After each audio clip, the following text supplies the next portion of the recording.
At a national book fair, I met a traditionally published author who sneered at me for having self-published my book. Sadly, this attitude that people who self-publish or independent authors turn out second-rate work still pervades in the publishing world today. And unfortunately, I would have to say that reputation is not altogether undeserved. Why do I think that? It's because I've read so many poor, independently published books. In this day and age of online publishing, it's far too easy for someone to finish a novel, upload their files, and just hit that publish button, sending that book out into the world, whether or not it's really ready. We as independent authors need to take on those quality control functions that the traditional publishing houses perform to make sure we are producing great books that readers will enjoy.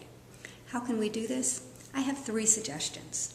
The first is to take the time to learn the craft of writing. In my book, Read Me Before You Write, I make the point that just because I can pound a nail in straight doesn't mean you're going to want to live in any house that I've built.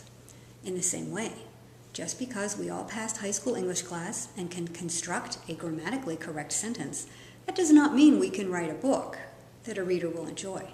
We need to learn the craft of writing. Reading extensively is one way to do this. There are writers' conferences, classes at community colleges, many fine writing books, and of course we need to practice what we learn and perfect our craft. Secondly, we need to get feedback on our work. I read an independently published novel not too long ago where one of the main characters began behaving completely out of character halfway through the book. She went from a coldly practical, proper person to someone who started to giggle like a schoolgirl every 3 pages. She was giggling and giggling, and it was annoying, and it didn't make any sense.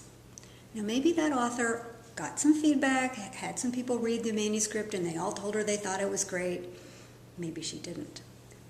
That's the kind of thing we need other people to find for us in our books, to help us see those mistakes of character development or where a plot falls apart or what have you. But it's a lot easier to say that than to get it done. When I was writing my first book, Beyond the Rapids, I found 5 people who were willing to read an early manuscript. I wrote them a letter explaining the kinds of things I was looking for. Do you lose interest in a certain place? What was your favorite part? And so on and so on. I got answers to none of my questions.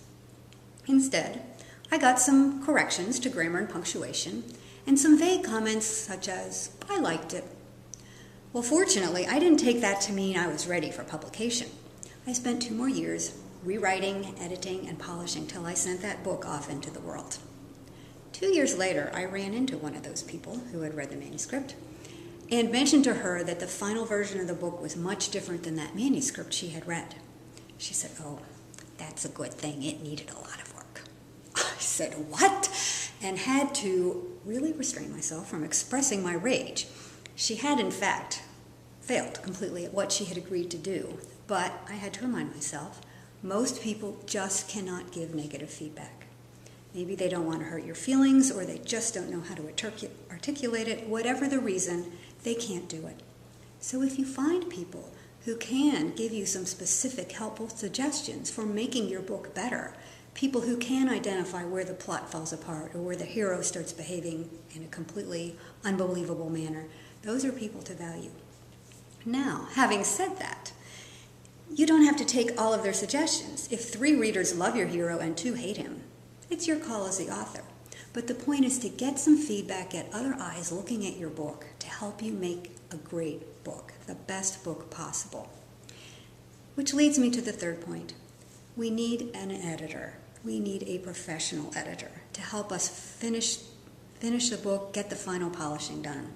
This does not mean your neighbor down the street who's a retired English teacher. We need somebody who understands the modern conventions in publishing, pacing of a novel, plot points, and so on.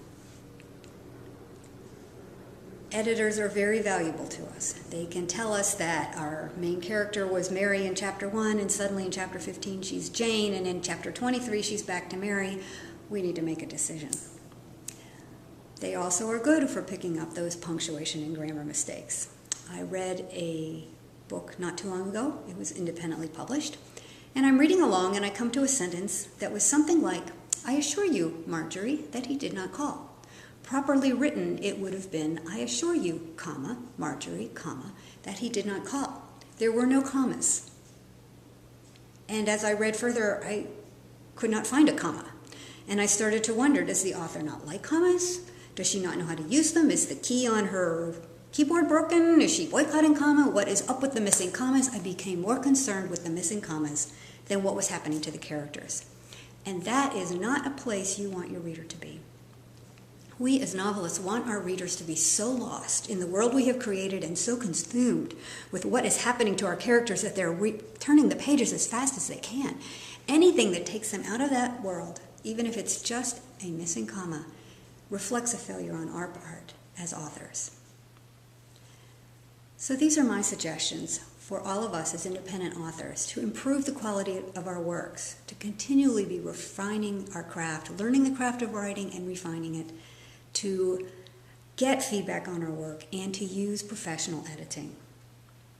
It's an uphill fight to get readers to know about our work, and it's even harder to get them to trust us enough to give us their money in exchange for reading our work. But if we all make a concerted effort to improve the quality of our work, we can overcome that stigma or that reputation that independent authors are second class and enjoy the success that we've had and provide great enjoyment to our readers.